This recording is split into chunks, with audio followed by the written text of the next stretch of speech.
नमस्कार, मी Ganesh Chappalwar. Agree tourism विश्वमध्ये आपलं स्वागत. 16 मे हा जागतिक कृषी पर्यटन दिवस. या निमित्ताने आपण परिसंवाद आयोजित केलेला आहे. आजचा हा 8वा परिसंवाद आहे. आपल्या सोबत आहेत दिल्लीवरनं लक्ष्य डबास. हे ऑर्गॅनिक फार्म आणि ॲग्री टुरिझमचं एक कॉम्बिनेशन एक प्रोजेक्ट ते डेव्हलप केलेले आहेत. त्या पद्धतीने ते गेल्या 4 वर्षापासून रन करतात आणि त्यांचाच आपण अनुभव घेणार आहोत. सगळ्यांना विनंती आहे की शक्य असेल तर तुम्ही आपापला व्हिडिओ ऑन करू शकता. मी लक्ष्य डबास यांना विनंती करतो की कृपया आपण बोलावा. लक्ष्यजी, जसं मी म्हटलं की ॲग्रो टुरिझम विश्वचा हाच प्रयत्न आहे की जास्तीत जास्त शेतकरी आणि शहरातील पर्यटकांसाठी एक हक्काचं व्यासपीठ उपलब्ध करून देणे आणि त्याचबरोबर ॲग्री टुरिझम बद्दल लोकांमध्ये अवेअरनेस क्रिएट करणं, त्यांच्यासाठी कंटेंट डेव्हलप करणं, मीडिया वर्क करणं, त्याचबरोबर वर्कशॉप, ट्रेनिंग, कन्सल्टन्सी या सगळ्या गोष्टी आम्ही शेतकऱ्यांसाठी देण्याचा प्रयत्न करतो. माझा आवाज येत असेल तर कृपया. लक्ष्यजी सुद्धा जॉईन झालेले आहेत. मी पुन्हा एकदा सुरुवात करतो. ओळख करून देतो लक्ष्य डबास यांचं. लक्ष्य डबास हे गेल्या 4 वर्षापासून दिल्लीमध्ये ॲग्री टुरिझम आणि ऑर्गॅनिक शेतीमध्ये काम करतात. दिल्लीच्या बाजूला त्यांची शेती आहे. ते उत्तम पद्धतीनं ॲग्री टुरिझम आणि ऑर्गॅनिक शेतीचं एक कॉम्बिनेशन त्यांनी चांगल्या पद्धतीने डेव्हलप केलेलं आहे. मी लक्ष्यजी यांना विनंती करतो की लक्ष्यजी आपण सुरुवात करा. मेरी दरअसल मराठी इतनी अच्छी नहीं है, पर मैं थोड़ा बहुत सुन पाया. Yes sir, please. तो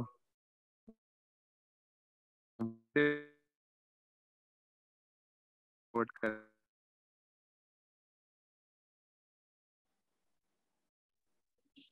हिंदी. हाँ जी, हिंदी वोट भी बेटर. छोटा ग्रुप है, पहले एक दूसरे को इंट्रोड्यूस कर लेते हैं. मैं कुछ होंगे ज्यादा लोग, तो अच्छा है. छोटा ग्रुप है तो let's introduce ourselves. Rohit sir, आपने अभी कुछ बोला, तो आप अपने बारे में थोड़ा बताइए, थोड़ा जान लेते हैं. Yes, Rohit sir.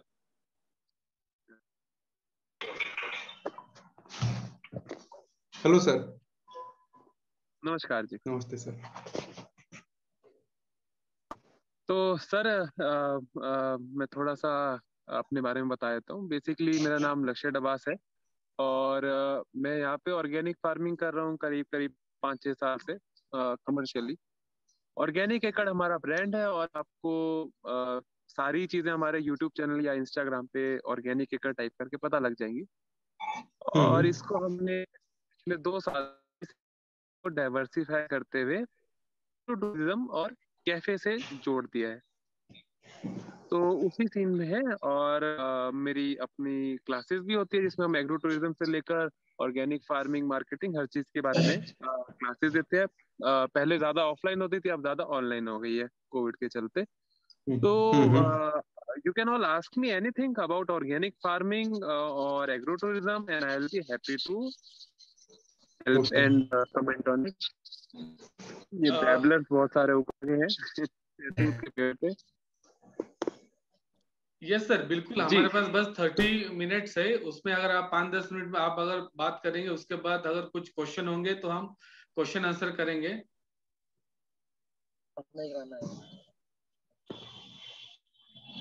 जी जी जी. तो मैं कुछ बोलूं. मैं थोड़ा क्लूलेस हूँ. अभी अभी मैंने खेत काम खत्म करके 7 बजे हमारा काम खत्म होता है तो आई जस्ट केम.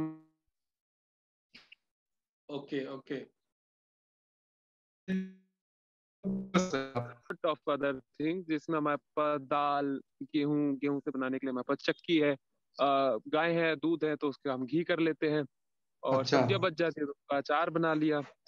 तो वैल्यू एडिशन से लेकर हर चीज हम करते हैं. एंड आई पोस्ट एवरीथिंग अपने यूट्यूब पे ही ब्लॉग्स के माध्यम से या इंस्टाग्राम पे छोटी छोटी फोटोज के थ्रू. तो ये सब हम काम करते हैं. थोड़ा ज्यादा प्रमोट नहीं करते, कुछ नहीं करते क्योंकि टाइम नहीं मिलता. तो नहीं, बराबर है. लेकिन सर अभी तो मैंने कहा चलो ऑर्गेनिक खेती करना ऑर्गेनिक खेती करना ऑलमोस्ट अभी बहुत सारे किसान अभी आगे आ रहे हैं ऑर्गेनिक फार्मिंग के लिए। लेकिन अभी problem with those farmers is कि वो प्रोडक्ट, अभी देखिए इसमें कैसा मेहनत भी बहुत ज्यादा है, लेकिन वो प्रोडक्ट बिल्कुल। कैसे बेचे, तो इसके लिए क्या मतलब आप क्या करते हो? क्योंकि अभी मेरा भी फार्म है, मैं भी इंटरेस्टेड हूँ कि मुझे वहां पे हम्म। ऑर्गेनिक फार्मिंग स्टार्ट करनी है। लेकिन फिर वो प्रोडक्ट बेचना कहाँ पे, या फिर उसके रिलेटेड कुछ बता पाए तो। देखिए क्या है ना कि मार्केटिंग एक टोटली डिफरेंट गेम है।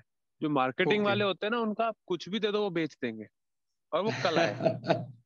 हाँ। उसमें मैं फॉर्चुनेट इनफ हूँ कि मेरी मास्टर्स के अंदर साइकोलॉजी से लेकर हर चीज हमने पढ़ रखी है। आपको अपना कस्टमर का नीश बनाना पड़ेगा कि क्या आप प्रोडक्ट बेच रहे हैं, सबसे पहले आपको वो तय करना पड़ेगा। फिर आप हम्म। क्या, किसको बेच रहे हैं। लोग क्या गलती करते हैं, जो भी आ जाए, जो भी आ जाए नहीं हाँ, करना। हमने हमेशा अपना क्लियर गोल रखा है कि भैया फोकस। ये हम हैं और इसके अलावा हम नहीं करते। लोग क्या करते हैं, अवेयरनेस कैंपेन करते हैं। मेरे हिसाब से हम्म। अवेयरनेस और ये सब मीनिंगलेस वर्ड हो गए हैं। क्या है ना कि एक वर्ड को जब ज्यादा यूज कर लो ना, तो वो वर्ड ही हाँ मीनिंग हो जाता है। हाँ हर चीज हाँ में हाँ हाँ अवेयरनेस हाँ। लगा दो। अभी हम अवेयरनेस फैला रहे हैं, फैला लो। हम्म। तो बराबर हमने ये बराबर। बोला कि भैया अवेयर नहीं कर रहे हम। आप अगर अवेयर हो, अच्छा क्वालिटी का हम्म सामान चाहिए दिल्ली के अंदर आपकी हम्म आंखों के सामने उगा हुआ, सर्टिफाइड हम्म ऑर्गेनिक, तो हमारे पास आ हम्म। जाओ। उसका जो वैल्यू है वो बराबर देना पड़ेगा। एंड वी बराबर है। Always controlled our demand and supply. Marketing सिर्फ हाँ डिमांड हाँ एंड सप्लाई का है। यू कैन हाँ, watch that my is more proper video. Important. अभी मैंने मार्केटिंग के ऊपर ही डाला है, क्योंकि मेरा हम्म फुल फ्लैश कोर्स आ रहा है तो उसकी प्रमोशन। तो बेसिकली हमारा ये था कि हमने अपनी डिमांड खुद कंट्रोल करी, कि हमने ये करा कि राइट। भैया सब्सक्रिप्शन मॉडल है आप, ओके। और आपको वैल्यू होना चाहिए कि इस टाइप का कोई बंदा मिल गया। और हम उन्हीं को टारगेट करते हम्म। थे कि वही हमारे हम्म। कस्टमर है जो हमारी वैल्यू कर पाए। नहीं तो हमने बराबर है। बहुत सारे स्टार्टिंग के अंदर हमने फ्री में सैंपल्स बांटे, सर आप टेस्ट करके देखो क्या फर्क है, फलाना ढिमकाना। बट वो फ्रूटफुल नहीं रहा। लोगों ने खाया भी, लोगों हाँ। ने सब किया भी, लेकिन उसके बाद फिर वही देवर लाइक कि ठीक है अच्छा है पर कुछ छोड़े नहीं। जब हमने उसकी स्केयरसिटी क्रिएट करी कि एक्चुअल में क्या दिक्कत है, उसको हमने सॉल्व किया। हम्म। एंटरप्रेन्योर क्या है, एंटरप्रेन्योर वही है ना बराबर। जो प्रॉब्लम को समझे और फिर सॉल्यूशन दे। लोग क्या करते हैं, प्रॉब्लम को समझते नहीं है। ऑर्गेनिक का ट्रेंड चला, हम्म। इतने सारे बरसाती मेंढक आ गए जो खेती नहीं कर रहे, बस वही क्या कह रहे हैं कि हम मिडिल मैन को हटा रहे हैं, हम हम्म किसान को आपसे जोड़ रहे हैं। तो उसमें सेंस ये बनना चाहिए कि हम्म। सामान का रेट कम होना चाहिए, क्योंकि आपने खुद ही बोला कि मिडिल मैन क्वालिटी को गिरा देते हैं और कॉस्ट को बढ़ा देते हैं। तो वो सेंस नहीं बनता। अब आप कह रहे हो कि हम ऑर्गेनिक का डायरेक्ट किसान से रहे हैं, लेकिन रेट है डबल, तो उनकी मार्केटिंग वहां होगी सही फ्लॉप। बात है, सही बात है। उन्हीं के हाँ। सामने मैं खड़ा होके ये बोल रहा हूँ भैया ये हूं मैं। और मैंने बहुत हम्म। मार्केटिंग करी, मतलब जगह जगह कोई ऑर्गेनिक का ओ भी कहीं आता था, वहां पे लक्ष्य डबास ऑर्गेनिक एकड़ की वजह से खड़ा होता था। मेरे ओके। छोटों के साथ मेरे बड़े भैया है, मेरे पिताजी है, हमारा पूरा परिवार ये काम करता है। और हमने बहुत अच्छे से काम बांट रखा है। जब खेतों में काम ज्यादा होता है तो भाई इधर आ जाता है, जब मार्केटिंग में काम हो जाता है ज्यादा तो मैं उधर चले आता हूँ। वैसे फुल फ्लेज देखा अच्छा। जाए तो मार्केटिंग मेरे बड़े भैया संभालते हैं, मृणाल डबास उनका नाम है। हम्म। तो उसमें हम यही करते थे कि जहां पे भी होगा हम अपने को प्रमोट करते। सामने वाला बोल रहा था तो हम 12 स्टेट से 15,000 किसानों को जोड़े बैठे। हम बोलते थे हमारे पास इतने किसान नहीं, हम खुद किसान है, हम यहाँ उगाते हैं। आपको डाउट है तो हमारे फार्म पे आके देख लो, वी वेलकम यू ऑल। हाँ। और जब आ ही रहे हो तो एक काम करते हैं, हम खाने की भी बहुत अच्छी व्यवस्था करते हैं। बफे स्टाइल पे खाना हम्म। है तो फार्म कैफे भी है। अब आए हो खाए हो तो थक गए हो, दरअसल हमारे पास ना रहने की भी जगह है और ज्यादा महंगा नहीं है। और एक बार वो रुके, हमने उनके रिव्यूज लिए, उनको यूट्यूब पे मार्केट करा कि उनको इतना अच्छा लगा। एकदम टोटली अनएक्सपेक्टेड जगह दिल्ली के अंदर, ऐसी जगह की भैया वहां पे आपको यकीन नहीं हो रहा दिल्ली के अंदर है, आप जंगल में हो, आप ऐसे ऑर्गेनिक फार्म के अंदर हो जहाँ पे सुबह उठ रहे हो तो मोर दिख रहे हैं हर तरफ और दुनिया भर के सब्जियां हैं। तो हम्म। वो एक्सपीरियंस देना है। हम्म। बराबर। क्योंकि हाँ अभी मैंने और उस अभी देखा, मैंने एक हम्म, नोटिस किया एक चीज का। अभी पुणे में क्या हुआ कि ये अभी आपको तो पता है, बेंगलोर पुणे सब आईटी का हब हो गया है। तो यहाँ पे जी जी बहुत सारे लोगों ने एप्लीकेशन स्टार्ट कर दिया, और अगर उसके ऊपर आप रेट देखोगे तो नॉर्मल बाजार में जो मिलता है उसके डबल ट्रिपल रेट है। तो सच में ऑर्गेनिक का उतना है, या फिर मतलब उतना रेट मिलता है क्या? क्योंकि अगर जा देखिए, दो चीज है इसमें, एक तो हमें बिजनेस करना है तो फिर डबल ट्रिपल रेट लगाओ। लेकिन दूसरी चीज इसमें एक ऐसी भी है कि हमें ज्यादा से ज्यादा लोगों को ऑर्गेनिक प्रोडक्ट सप्लाई करने का है। तो जी। फिर वहां पे मतलब कॉस्ट का कैसे क्या, ये सब। हमेशा जब भी आपके पे जिंदगी में कभी भी आए जहाँ पे ऑप्शन हो बल्क में करना है या क्वालिटी भी देना है, यानी कि आपने हाँ क्वांटिटी पे जाना है या क्वालिटी पे जाना है, तो हमेशा हमें क्वालिटी पे जाना है, नंबर 1। Exactly exactly. ठीक है, तो हमने सीधा केमिस्ट्री ये बैठाई कि देखो, मंडी के अंदर सामान आपका हो सकता है टमाटर एक टाइम पे 10 रुपए का किलो आ रहा है, उसके 3 महीने बाद वो हो रहा है 100 रुपए किलो का। हमें ये समझ नहीं आता, ना ही ये फेयर है किसी के लिए भी। मेरा ये फार्म है, मेरे टमाटर की कॉस्टिंग आती है 60 रुपए 80 रुपए किलो, हमारा 80 रुपए ही रहा। तो उसके बाद लोगों ने देखा कि हाँ, they are true to the word, और हमने ये बोला हम प्रोडक्शन कॉस्ट पे देते हैं। तो लोगों को ये कनेक्शन बनाना कि हमने मंडी से रेट कंपेयर करवाना छुड़वा दिया। हो सकता है अभी 5 का था, हो सकता है अभी 100 का था, लेकिन हमारा 60 रहता है क्योंकि मेरी प्रोडक्शन कॉस्ट ही आती है। It's as simple as that. Mandi के अंदर सामान कम हो गया, ज्यादा हो गया, आपको कुछ समझ नहीं आता कहाँ से क्या सामान आ रहा है, क्वालिटी आ रहा है, and of course people are willing to pay a premium. यार कोई भी आदमी आज शहर के अंदर, आप बैंगलोर में हो कहीं पे भी हो, नाइकी का जूता ले लेंगे 10,000 का। तो खेती पे और अच्छे खाने पे क्यों नहीं खर्चेंगे? क्या हमें हक नहीं बनता हम अपनी ब्रांड बनाए? हमें बहुत क्रिटिसिज्म दिया लोगों ने, तुम इतना महंगा सामान क्यों बेच रहे हो? मैंने कहा मेरी मेहनत है। कोई कोई कंसल्टेंसी करता है और कुछ भी नहीं करता, उसके अंदर कुछ थोड़ा बहुत बता दिया, उसके वो कितने रुपए ले जाता है। मैं 6 महीने से यहाँ पे सब्जियां उगा रहा हूँ, उसको आपके घर तक पहुंचा रहा हूँ, उसमें मैं आपको ये भी बोल रहा हूँ कि गलती हो गई, कोई ऊपर नीचे आ गया, क्योंकि कीड़ा हमारी सब्जियों में निकल आता था। ऑर्गेनिक है तो निकल आता है कीड़ा, क्या करें, नहीं डालते हम पेस्टिसाइड, तो उसमें लोगों को प्रॉब्लम होती थी। तो हमने विदाउट क्वेश्चन आस्क्ड, कोई भी दिक्कत आ गई तो हमने बायबैक गारंटी भी दी कि टमाटर वो ठीक नहीं है, अब बायबैक क्या ही होगा। तो उसमें नया टमाटर उनको दे आते थे कि चलो ये वाला आप ट्राई कर लो, कोई बात नहीं। और होम डिलीवरी का अलग चार्ज है। तो उसमें लोगों ने हमारी वैल्यू देखी, और जो हमसे एक बार जुड़ गया और जो एक बार फार्म पे आ गया, उन्होंने हमारी ऑर्गेनिक मार्केटिंग की। उन्होंने खुद ही डाला, खुद ही लोगों को बताया। लोगों यहाँ पे कैफे पे किटी पार्टीज करते हैं, एक एक फार्म टूर होता है बहुत अच्छा, जो इनके पास रुकने का मन होता है वो रुक भी जाते हैं। तो इस यस हिसाब से यस हमने इसको गो फॉर किया। यस सर, सही बात है सर। अपना प्रोडक्ट बेचना, मार्केटिंग करना, प्रमोशन करना, ये बहुत बड़ी बात है सर। मुझे दूसरा सर सवाल ये है सर, जैसे कि दिल्ली के आसपास क्या सिचुएशन है एग्री टूरिज्म को लेके?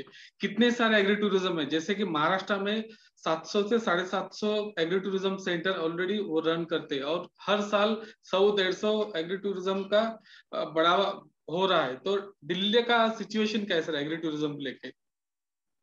देखो, महाराष्ट्र के अंदर क्या है ना, एग्रो टूरिज्म की शुरुआत कह सकते हैं महाराष्ट्र से ही हुई। मतलब एग्रो टूरिज्म एज सच जो वर्ड फॉर्मुलेट होता है और जो वो ट्रेंड चालू हुआ है, इसलिए वो उसमें वहां पे प्रचलन ज्यादा है।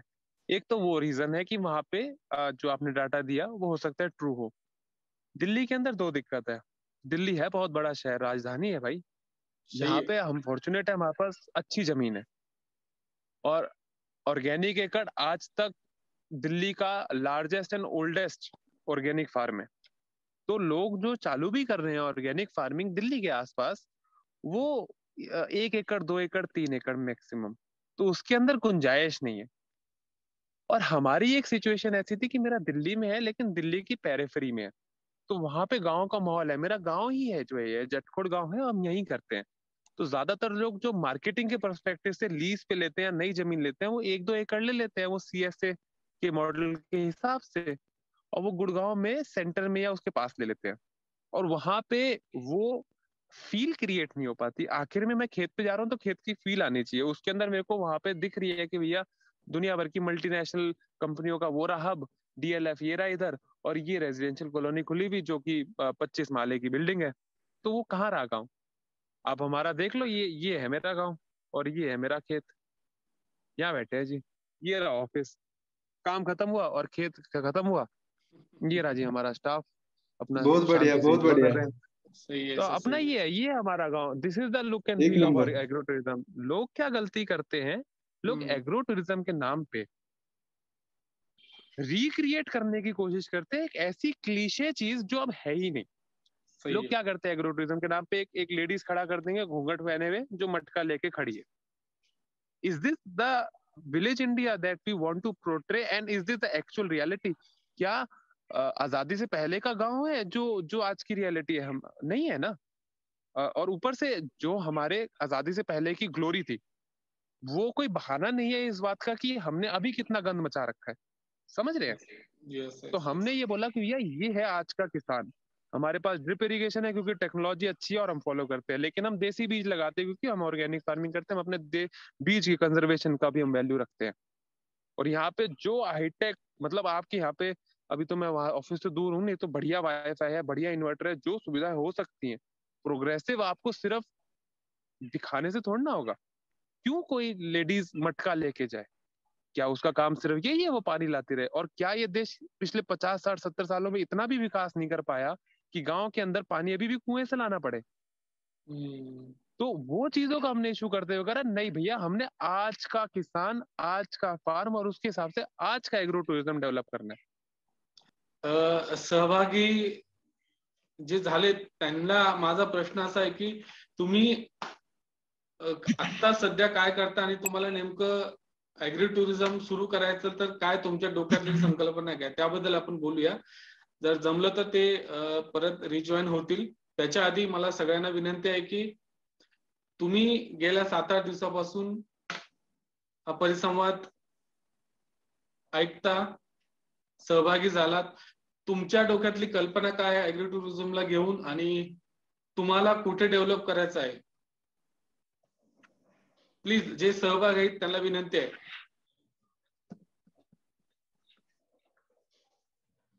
बाकीचे कृपया आपला ऑडिओ चालू कराल. आवाज येतोय? येस, तुमचा येतो सर. रोहितचा तुमचा येतो, कारण की आता जे प्रमुख येस येस बोला बोला बोला. आता ऍग्रो टुरिझम म्हटलं की शेती आली आणि शेती म्हणजे प्राणी पक्षी ह्या सगळ्या गोष्टी आल्या. तर तिथं आता बऱ्याच ठिकाणी आपण बघतो की ऍग्रो टुरिझम मध्ये ते फायबरचे बैल वगैरे आणून ठेवतात, पण त्याच जोडीला आपण तिथं ओरिजिनॅलिटी जे काही ती मेंटेन केली पाहिजे. पक्षी आणि काय आपण तिथं ते ठेवू शकतो त्याचं आपण हे केलं पाहिजे. आणि बरंच असं आहे की जिवंत पक्षी जरी ठेवता नाही आले, पण ते स्टफ केलेले जे टॅक्सिडर्मीचे मॉडेल आहेत ते तर आपण ठेवू शकतो. तुम्हाला माहिती म्हणजे किती रिअलिस्टिक ते सगळं आहे. हो, करेक्ट करेक्ट करेक्ट. नाही, साहजिकच आहे की जे काय आपल्या परिसरामध्ये किंवा आपल्या आजूबाजूच्या नैसर्गिक संसाधनामध्ये ज्या गोष्टी मिळतात ते ठेवलेच पाहिजे ऍग्री टुरिझम सेंटरला. पण तुम्ही म्हटल्यासारखं काही गोष्टी अशा असतात की तुम्हाला तिथे ऑब्वियसली आर्टिफिशियल डेव्हलप करावं लागेल. मला वाटतं लक्ष्यजी परत रिजॉईन झालेत. लक्ष्यजी, जैसे आपने कहा था कि सर सही बात है कि आजकल एग्री टूरिज्म का एक अलग कंसेप्ट है, हर स्टेट में अलग अलग उसका इंट्रोडक्स होता है. सर मेरा दूसरा एक सवाल है कि आपके पास कितना खेती है और किस प्रकार के आप एक्टिविटीज वहां पर रन करते हैं, और आपके पास जो टूरिस्ट है वो कहाँ कहाँ से आते हैं? यार दुनिया भर से आते हैं. ग्रेट. इजिप्ट से भी आ रखे हैं, कुछ लोग सिर्फ खाना खाने चंडीगढ़ से आ जाते हैं, कुछ लोग हैं कि दिल्ली आए थे लेकिन यूट्यूब पे फार्म देखा हुआ मेरा तो ये विजिट करना है, एक उन्होंने अपने रूप में डाल रखा है. And we welcome them all. Covid में थोड़ी रिस्ट्रिक्शन हो गई है और इनफैक्ट अब तो 2 महीने से हमने बंद ही कर रखा है क्योंकि इट्स नॉट वर्थ इट. बीमारी फैलाने में हम योगदान नहीं देना चाहते अपना. तो लोग तो बहुत जगह से आते हैं और ऑर्गेनिक एकड़ की कितनी खेती है अब उससे फर्क नहीं पड़ता. ऑर्गेनिक एकड़ अब एक आइडिया बन चुका है, एक मुहिम बन चुकी है. और हमारे साथ तो 55 किसान है जो हमारे को मेरे से सीख के मेरे को ही सप्लाई कर रहे हैं. और इसके अलावा 2500 से ज्यादा तो मेरे स्टूडेंट है जो ऑनलाइन मेरे से क्लासेस ले चुके हैं और ऑफलाइन भी अराउंड 100+ हम यहाँ पे हैंड्स ऑन ट्रेनिंग दे चुके हैं. तो हमने तो प्रॉपर एक कम्युनिटी बिल्ड कर दिया. अगर आप बोले ऑर्गेनिक एकड़ की कितनी खेती है तो उसके अंदर आप समझ लो कम से कम भी तो मतलब हजारों एकड़ हो गई है. और दिल्ली की इतनी खपत भी है. वी आर हैप्पी कि हम 10-15% अच्छा देते हैं किसान को जो अच्छा काम करना चाह रहे हैं. और इसको हम एग्रो टूरिज्म को, एग्रीकल्चर को, फूड सेक्टर को, हॉस्पिटैलिटी को अलग अलग नहीं देख सकते. जो ये सोचते हैं कि बस हमने एक होटल इंडस्ट्री खोल दी या होटल बना दिया फिर वो होटल है, उसमें एग्रीकल्चर की कोई नहीं रही. हमारे यहाँ ऐसी नहीं है and we are proud of it. नहीं हमने कोशिश करी ऐसी लगाने की, नहीं है जरूरत भाई. बेसिक सुविधा दी, अच्छा बाथरूम दिया, क्योंकि कहावत है ना, people want to go back to nature but not barefoot. तो उनके लिए बेसिक सुविधा दी कि हमने जो रहने का बनाया, टेंट दिए वो हम ऊंचे करे कि भैया सांप वाप ना आ जाए. पर सांप जब दिखा लोगों को, वो अपने आप में थ्रिल बन गया कि भैया हमने सांप देखा जिंदगी में पहली बार। सही। हम यहाँ पे रोज टॉर्च लेके हमें याद है वहां बैठा होगा। तो वो बात जो एक तो हमें ये देखना पड़ेगा, जब भी आप एग्रो टूरिज्म का कुछ डिजाइन कर रहे हैं तो आप देखिए ना, जैसे ताजमहल है हमारे पास, हमारे लिए कुछ भी नहीं है, लेकिन बंदे इंडिया का टूर सिर्फ इसलिए है कि भाई ताजमहल देखना है। तो हमें ये भी देखना पड़ेगा कि आपके पास जो है उसकी वैल्यू कैसे क्रिएट कर दीजिए। और हो सकता है आपके लिए वो इतनी वैल्यूएबल ना हो, लेकिन जो उस चीज से उस वातावरण से वाकिफ नहीं है, उसके लिए वो बहुत अच्छा एक्सपीरियंस बन सकता है। और आखिर में हॉस्पिटैलिटी इंडस्ट्री का कुछ भी कर लो आप, बढ़िया से बढ़िया इंफ्रास्ट्रक्चर दे दो, लास्ट में जो चीज आती है वो है एम्बियंस क्या क्रिएट कर रहे हैं आप। वो एम्बियंस आप क्रिएट कर पा रहे हैं, आप उनको एक, एक वेलकमिंग फील दे पा रहे हैं, तो वही मेन यूएसपी बन जाता है। और हमारा एक्चुअल में मेन यूएसपी मेरा एग्रो टूरिज्म नहीं है, मेरा एग्रो एजुकेशन फार्म है।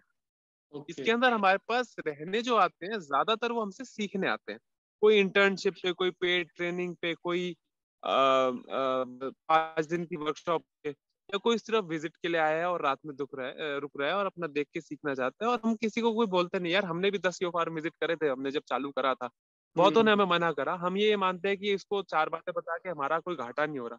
अगर 10 एग्रो टूरिज्म फार्म खुल जाए और तो उसमें ऑर्गेनिक एकड़ का कोई भी कस्टमर नहीं जा रहा, उनको एक ऑप्शन और हो रहा है। तो हमने उस मेंटालिटी से एम्ब्रेस करा और हमने जितना हो सका सिखाया लोगों को। करेक्ट। इसलिए हमारी एक रिस्पेक्ट बनी जो आज है, जी सर। जो ऑर्गेनिक फार्मिंग में भी है और ऑर्गेनिक बिजनेस में भी। हमारे फ्रेंचाइजी मॉडल चलते हैं, दसियों मॉल्स हैं जो हमसे सामान रखते हैं अपने शेल्फ पे, वो इसीलिए रखते हैं क्योंकि लोग हमारे को वैल्यू करते हैं। Correct. And that reflects in any social media page you visit. हमारे शायद से इतने ज्यादा सब्सक्राइबर है, फॉलोअर नहीं है, पर आप किसी भी मैट्रिक से कंपेयर कर ले एंगेजमेंट, जब हम अपनी फोटो डालते हैं तो लोग कोरिलेट कर पाते हैं कि अच्छा काम कर रहे हैं। और यूट्यूब और इंस्टा पे आजकल सब कॉपी कैट चल रहा है, लेकिन जो अच्छा काम कर रहा है वो उसकी ओरिजिनलिटी की अपनी एक पहचान होती है। और ओरिजिनलिटी ही है। ऑर्गेनिक फार्म आप चाहे 10 बना ले, लेकिन ऑर्गेनिक एकड़ का जो मैंने फार्म बनाया वो आप नहीं बना सकते। इसलिए मेरी यूएसपी कम नहीं हुई, क्योंकि ऑर्गेनिक फार्म की बात ही है कि वो मोनोकल्चर नहीं है, वो आपने अपने हिसाब से डिजाइन करा है, अपने फैक्टर्स, अपनी एस्थेटिक वैल्यू के हिसाब से, जो आपको लगता है ये सुंदर है। किसी को गेंदा पसंद है, किसी को कुछ पसंद है, किसी को कैसा लेआउट पसंद है। इसीलिए अपने आप में हर ऑर्गेनिक फार्म डिफरेंट है। आप कोई 2 फार्म दिखा दो ऑर्गेनिक के जो सेम दिखते हो, और कोई मेरे को आप ऐसे गेहूं का या धान का खेत दिखा दो जो थोड़ा सा भी अलग दिखता हो। सेम 5 एकड़ का पैच है, 4 एकड़ का पैच है, एक कोठड़ा है, सेम सब कुछ चल रहा है है और उससे ज्यादा ठीक है। क्योंकि अगर मैं अभी ये बात कर रहा हूँ और हमारा टाइप उसमें जुड़े हुए हैं, अगर वो 2 दिन ऑर्गेनिक एकड़ से है वो रिकॉल कर पा रहे हैं, तो मेरी आइडेंटिटी बन गई। और वही कैरेक्टर्स है जो हमारा था, जिससे लोगों ने हमें जाना और उन्होंने हमें रिकॉल वैल्यू करी, हमारे पास आए, उन्होंने फिर ऑर्गेनिक एकड़ सर्च करा, देखें। और बस हमें यही तो चाहिए। आजकल हो क्या रहा है, काम तो सब अच्छा कर रहे हैं, लेकिन काम कर रहा है उसको कोई देखने वाला ही नहीं है। तो मार्केटिंग में हमारा यही रहता है कि हम अच्छा काम इतना करें कि लोग उनको ऑर्गेनिक मार्केट करें, ऑर्गेनिक फार्मिंग, और उसी के हम ऑर्गेनिक मार्केटिंग फॉलो करते हैं। हमने कोई ऐसा सच ऐड नहीं चलानी इतनी, ना ही हमने पैसा देना है तो हम अपने स्टाफ को देंगे ना। हम इंस्टाग्राम को ऐड के लिए क्यों दे भाई, बाहर की कंपनी है। हम अपने लोगों को देंगे, 4 पैसे हमसे कमाएगा, 2 पैसे किसी को खर्चेगा, हमारी इकोनॉमी में पैसा आएगा भाई। और ऑर्गेनिक एकड़ इसीलिए चालू किया था हमने कि भैया अच्छा सामान जो भी होता है हिंदुस्तान का, आप महाराष्ट्र का ले लो, अल्फांसो आम है, खाता है अल्फांसो, इतना महंगा कर रखा है, सारा बाहर जाता है, बाहर का कूड़ा सामान हिंदुस्तान में भेज दिया। भाई हम क्यों रहे सेकंड क्लास सिटीजन अपने ही देश में, दिस इज नॉट एक्सेप्टेबल। और हमने इसीलिए चेंज करा कि भैया हिंदुस्तान में वो अच्छा है तो अच्छा खाना हम यहाँ के लोगों को देंगे। हम एक्सपोर्ट में भी जाते हैं, लेकिन प्रायोरिटी देश की रहती है। सही अभी है हमारी सर। हल्दी थोड़ी कम पड़ गई थी, ह्यूमिडिटी के चक्कर में लोग बहुत ज्यादा मंगा रहे थे, तो हमने अपनी हल्दी रिजर्व कर दी, सिर्फ इंडिया के अंदर ही हम देंगे, हम नहीं भेज रहे बाहर अपनी यूएस कनाडा में अपनी हल्दी को। एग्जैक्टली सर, सही बात है सर, आत्मनिर्भर होना चाहिए सर। अपने को असूल पे चलना पड़ेगा और एग्जैक्टली consistent रहना पड़ेगा। Exactly sir. आपको सर आपको लगता है कि agri tourism is the best supplementary business to farm, एक अच्छा बाकी के सप्लीमेंट्री बिजनेस के अलावा एक एग्री टूरिज्म अच्छा है फार्म के लिए, क्या लगता है आपको? आपका एक्सपीरियंस क्या है 4 साल का? मैं आज 5 साल हो गए, मैं घर नहीं गया अपना वापस। मेरा घर दिल्ली के अंदर है, दिल्ली के अंदर ही हमारा खेत है। मेरे खेत से मेरा घर 25 किलोमीटर दूर है, लेकिन मैं घर नहीं गया। गया तो बस रात के लिए गया और सुबह वापस आ गया, क्योंकि मैंने अपना वो जिंदगी त्याग दी थी। आप मेरे बारे में देखेंगे तो पता लगेगा कि मैं म्यूजिशियन भी बहुत अच्छे लेवल का रह चुका हूँ, अपने आप में स्पोर्ट्स प्लेयर हूँ। मास्टर्स और मैंने अपनी जो ज्योग्राफी ऑनर्स करी मेरी किरोड़ीमल कॉलेज से दिल्ली यूनिवर्सिटी, दोनों तरफ मेरा टॉप था। तो ये बोलना चाह रहा हूँ, मैंने वो सब छोड़ा। और छोड़ा इसलिए क्योंकि मैं पैशनेट था। मैं जब गिटार बजाता था तो मुझे लगता था अगर मैं सबसे अच्छा गिटारिस्ट भी हूँ तो मैं किसी की एक दिन जो खराब जा रहा होगा अच्छा म्यूजिक बना के उनका दिन अच्छा कर अपना ले मैं जिंदगी और ये देश सुधार सकता हूँ। तो मुझे मीनिंग लगा, मैं इस चीज के लिए पैशनेट था, मैं ऐसी पोजीशन पे था, मेरे को खेती भी आती है, मेरे खेत की हम ऑर्गेनिक फार्मिंग 2001 से कर ही रहे हैं। तो मैंने सब छोड़ के इसको पैशन के वजह से चालू करा। जो भी ये सोचता है कि इसमें अच्छा पैसा आ जाएगा वो नहीं कर पाएगा। Full stop, period. Okay okay. ये सिर्फ डाइवर्सिफाई करने के ऑप्शन है कि लॉकडाउन लग गया, सब्जियां नहीं बिक रही या बिक भी रही हैं लेकिन गुड़गांव लॉकडाउन में है, परमिट नहीं मिल पाया, नोएडा हम यूपी में नहीं ले जा पा रहे, तो हमने थोड़ा सा पहले से ही उसको मॉडिफाई करना चालू कर दिया था। और ये लोगों ने हमें बोला कि सर आपका फार्म बहुत अच्छा दूर है, हमने खाना बहुत अच्छा खाया, सर रहने की व्यवस्था हो जाती तो अच्छा था। क्या है ना, हम गुड़गांव में रहते हैं, 60 किलोमीटर दूर है यहाँ से, तो हम खाना खा के थक गए, रात की रहने की व्यवस्था कर दो। तो हमने कहा रुक जाओ जी, अपने ही घर में है। और घर के बाद हमने सोचा कि थोड़ा एक अच्छा सा कुछ बना भी लेते हैं, और अगर नहीं भी है तो हमने टेंट, डीकैथलॉन के टेंट आते हैं सर, 5,000 के टेंट आ जाते हैं मुश्किल से। और बहुत अच्छा एक्सपीरियंस है। यहाँ पे मेन दिक्कत मच्छर की है या बारिश की है, तो वो बेसिक फुल प्रूफ कर देते हैं। और जो भी एग्रो टूरिज्म के लिए आता है वो रूम देख के नहीं रहता, वो माहौल देख के रहता है कि भैया यहाँ पे क्या कुछ देखने सीखने को है।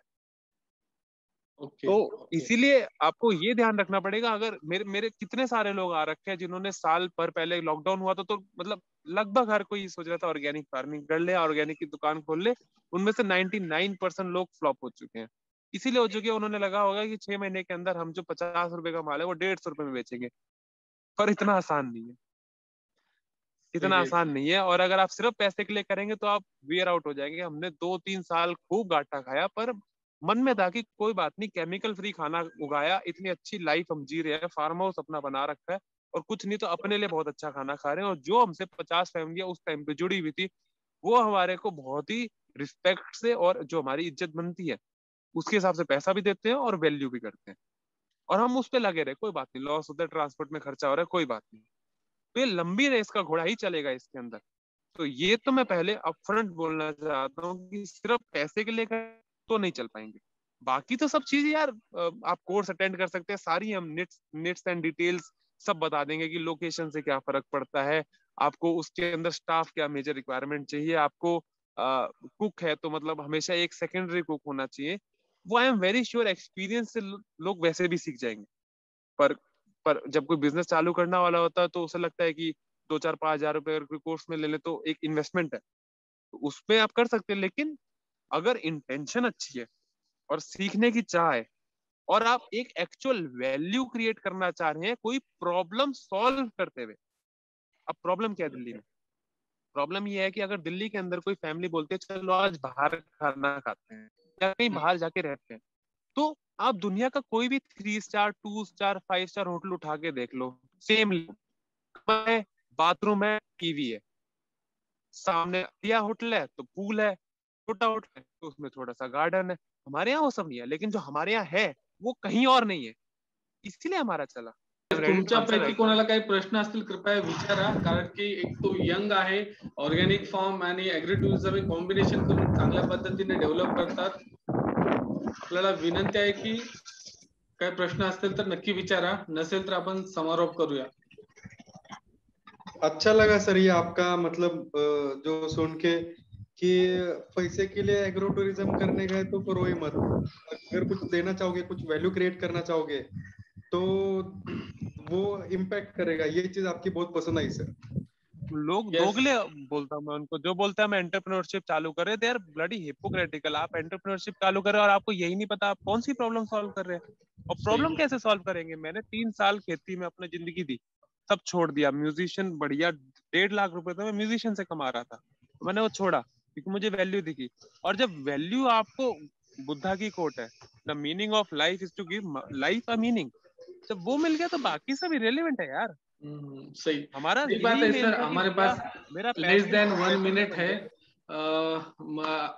टाइम का यहाँ पे बंधन है। मैं मनीषा जी से रिक्वेस्ट करूंगा कि कृपया आप तुम्ही समारोप करावा।